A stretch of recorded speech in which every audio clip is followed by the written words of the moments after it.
Je connaissais très mal le personnage auquel je suis allé rendre visite dans une unité de soins palliatifs, un certain Albert. Mais lui me connaissait apparemment et sa sœur m'a assuré que ça lui ferait du bien que j'y aille. Alors au début, je veux dire il y a 2 ans environ, quand on l'a mis dans un service de cancérologie, j'ai fait comme tout le monde au village, j'ai dit que c'était loin. Et je me suis contenté de plaindre sa famille qui devait faire l'aller-retour. Oui, parce que chez nous, les déserts médicaux, ça se compte en kilomètres.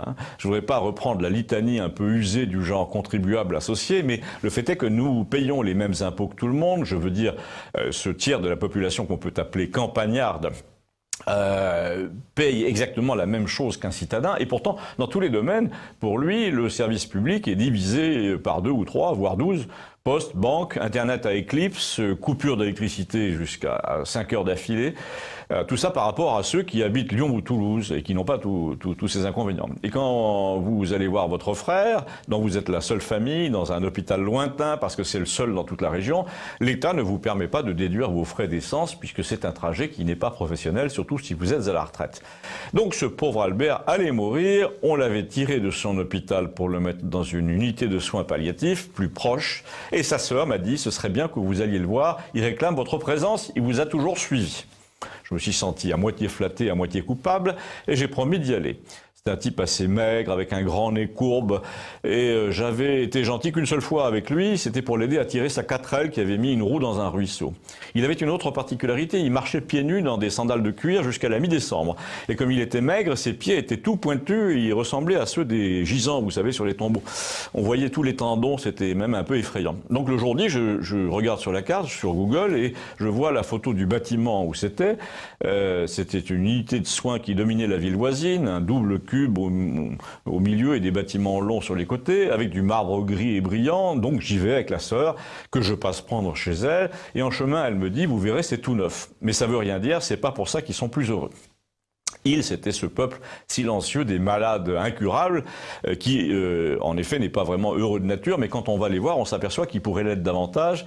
Je veux dire que s'ils trouvaient autour d'eux des êtres humains. Or, hélas, le personnel de ce genre d'endroit a perdu peu à peu toute humanité à force de travail en sous-effectif, de normes ISO, de procédures à la noix. Quand je dis à la noix, je suis poli.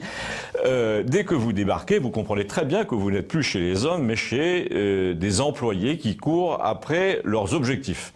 Et vous mesurez tout de suite, dès le premier couloir, que le personnel n'est absolument pas à la hauteur de sa tâche et qu'on devrait dépenser 2 fois moins en marbre gris, en rampe en inox, en salon, en salle de bain design, pour essayer de sourire à quelqu'un en s'asseyant au pied du lit 1 fois tous les jours. Là, il est 10 heures ce matin-là, et pour commencer, on ne sait pas à la réception dans quelle aile se trouve le passant. Il paraît qu'il y a eu des changements. Alors, vous montez dans des ascenseurs énormes, faits pour transporter des chariots de grands brûlés, et quand vous arrivez au 2e, une fille de synthèse vous dit que vous êtes au 2e, la fille de l'ascenseur. Et là, une autre fille de synthèse, mais en chair et en os, celle-là vous croise au coin du couloir et vous dit que les visites, normalement, c'est à 10 heures. On lui dit le nom du patient, elle demande à une autre, on lui dit c'est la 211, et on lui dit qu'on est venu tôt parce que hier au téléphone, quelqu'un a dit qu'il allait pas bien. Mais si, dit l'autre fille, je l'ai vu ce matin. Ce qu'il faut savoir, c'est que la fille, tout en parlant, finit de taper un SMS.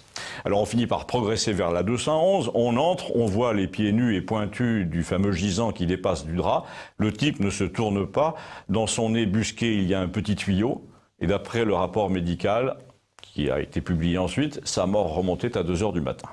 Voilà la fin de l'histoire. Si vous aussi, vous avez perçu le rapport qui existe entre modernité des lieux et nullité du personnel, témoignez, merci.